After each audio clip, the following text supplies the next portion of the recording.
Outro pronunciamento esperado do dia era o de Arthur Lira. O presidente da Câmara disse que não há mais espaço para radicalismos e excessos. O deputado estava sendo cobrado a se posicionar depois dos ataques do presidente Jair Bolsonaro ao STF durante as manifestações de ontem.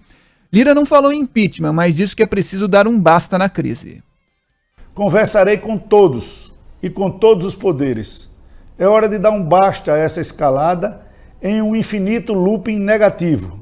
Bravatas em redes sociais, vídeos e um eterno palanque deixaram de ser um elemento virtual e passaram a impactar o dia a dia do Brasil de verdade.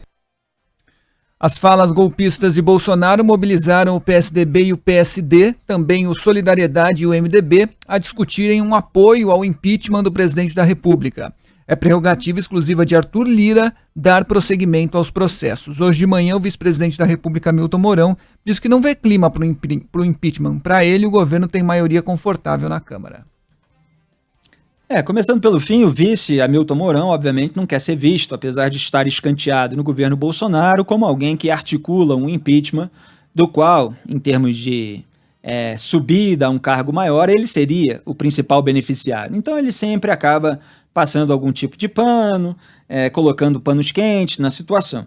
Em relação ao Arthur Lira, o Arthur Lira é um dos maiores beneficiados do bolsonarismo. Ele é um dos líderes do Centrão, talvez o líder maior seja o Ciro Nogueira, mas ele está lá, de braços dados com o Ciro Nogueira, ambos do PP, mesmo partido do Ricardo Barros, que é líder do governo Bolsonaro na Câmara, e eles estão eles estão adorando receber tantos cargos, tantas emendas e tantas facilidades nos processos dos quais eles são alvos.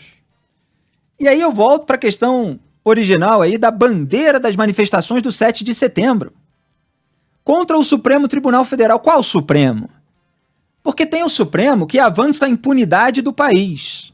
E esse Supremo, Jair Bolsonaro turbinou, indicando Cássio Nunes Marques. Cássio Nunes Marques foi indicado por Jair Bolsonaro. E o que ele fez lá no STF? Que Jair Bolsonaro disse que começou a ser renovado com ele, né? Com ele, Jair Bolsonaro, o STF começou a ser renovado. Foi a declaração dele. Cássio Nunes Marques ajudou a blindar Aécio Neves, ajudou a blindar Eduardo Azeredo, os dois do PSDB, Eduardo Azeredo, envolvido no mensalão tucano. Ajudou a blindar Ciro Nogueira e Arthur Lira, esse presidente da Câmara, que dá uma declaração genérica sobre crise, etc. Já vou analisar isso com mais calma. Ambos do Centrão. O Ciro Nogueira, inclusive, foi aliviado em 2 processos. O processo do quadrilhão do PP, do qual Arthur Lira também era alvo, e a denúncia por tentativa de compra de silêncio no âmbito do próprio inquérito do quadrilhão do PP. E, na maioria desses casos, Cássio Nunes Marques votou com Gilmar Mendes e Ricardo Lewandowski. Então, Jair Bolsonaro, ele renova o STF, botando o ministro para votar junto com Gilmar e Lewandowski. Gilmar que está sempre defendendo tucanos, Lewandowski que está sempre defendendo os petistas, principalmente o Lula. Essa renovação só se for a da impunidade geral, da qual Jair Bolsonaro quer um quinhão para si, e ele demonstrou medo de ser preso, falou nunca serei preso e tal, e para os seus filhos, que são alvos aí de várias frentes de investigação. O Cássio Nunes Marques, ele ajudou a retirar a delação do Antônio Palocci de um dos processos contra o Lula. Ele ajudou a blindar o Lula quando ele endossou em plenário o julgamento da suspeição do Sérgio Moro na segunda turma. Suspeição que foi colocada em pauta pelo Gilmar Mendes depois da declarada perda de objeto pelo relator Luiz Edson Fachin, que havia declarado incompetente a 13ª Vara Federal de Curitiba. Então, o ministro indicado por Jair Bolsonaro, esse que posa de anti-establishment ao STF, ele está lá blindando a velha política, Aécio, Azeredo, Ciro Nogueira, Arthur Lira, Lula. É isso que ele está fazendo. E o próximo indicado dele, que já, na verdade, já foi indicado, mas está pendurada aí a sabatina para que ele seja aprovado, é o André Mendonça, que é um ex-assessor do Dias Toffoli, homem do PT no Supremo. Foi colocado pelo Lula, subiu na vida ali com indicações do Lula e do José Dirceu. O André Mendonça, para ele, quem faz campanha é José Dirceu. foi noticiado aí por vários veículos de comunicação, como ele está lá fazendo a campanha entre os senadores petistas e os aliados para que votem, para que endossem a entrada do André Mendonça. Então, que STF é esse contra o qual os bolsonaristas estão se rebelando?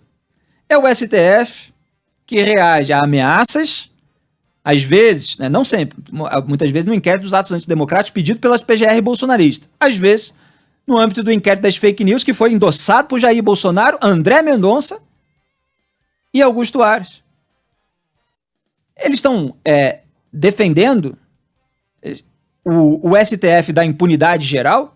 Quer dizer, tem uma contradição que, obviamente, não passa muito pela cabeça dos bolsonaristas, que são confundidos por toda a propaganda feita pela CLAC, que está aí sendo remunerada em gabinete, está aí nas emissoras que estão sendo devidamente abastecidas aí durante o governo de Jair Bolsonaro, justamente por empregar a CLAC. Essas pessoas estão bastante confusas a respeito do que estão fazendo. Não tinha uma meta clara na manifestação de ontem. Era assim, olha, nós estamos defendendo as liberdades contra o Supremo Tribunal Federal, que está atacando as liberdades do sujeito de ameaçar o Supremo Tribunal Federal. Então, qual é a crítica exatamente?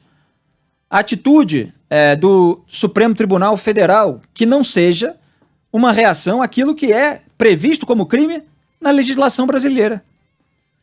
Não havia a crítica à impunidade geral que foi turbinada pelo próprio presidente Jair Bolsonaro. Aí vai a Janaína Pascoal no Twitter, se fazendo de sonsa como de costume, questionando qual é a diferença entre a manifestação e falando lá no Twitter do Sérgio Moro, como é que é? Ah, muitas dessas pessoas que foram à rua, eu tenho certeza que elas também estão insatisfeitas com o que fizeram com o senhor, com a impunidade, sei lá.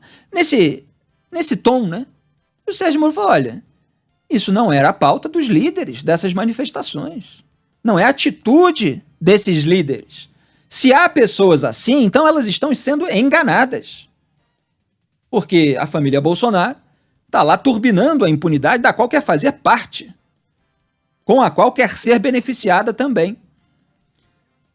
O Jair Bolsonaro, voltando aqui para o Arthur Lira, só para encerrar, ele distribuiu mais de 40 bilhões de reais em emendas, sem conseguir contrapartida em termos de voto. A tentativa de compra de apoio parlamentar muitas vezes sai pela culatra. Ele é o presidente que mais verba distribuiu e menos votos obteve de volta. Então ele tenta comprar apoio, não consegue muito para ele, muito menos para o Brasil, né? Porque são pautas ali que muitas vezes também não são de interesse nacional. E o Arthur Lira faz o que quer, o Ciro Nogueira conseguiu ser nomeado ministro-chefe da Casa Civil, o Centrão dá as cartas, por isso não quer impeachment. Porque Jair Bolsonaro ainda alivia a barra dele por meio do Cássio Nunes Marques no STF, e é óbvio que eles querem influenciar na escolha do segundo ministro. André Mendonça já é aí endossado por essa turma. E se eles acharem que eles têm alguma chance de não terem votos favoráveis do André Mendonça, então eles suspendem aí essa nomeação, arranjam outra, fazem um pacto com o Davi Alcolumbre para atrasar mais ainda. É disso que se trata. Então, Arthur Lira só fala aí como poder moderador, em nome de debelar as crises e tal, como se não houvesse ali as ameaças do próprio Jair Bolsonaro e dos bolsonaristas.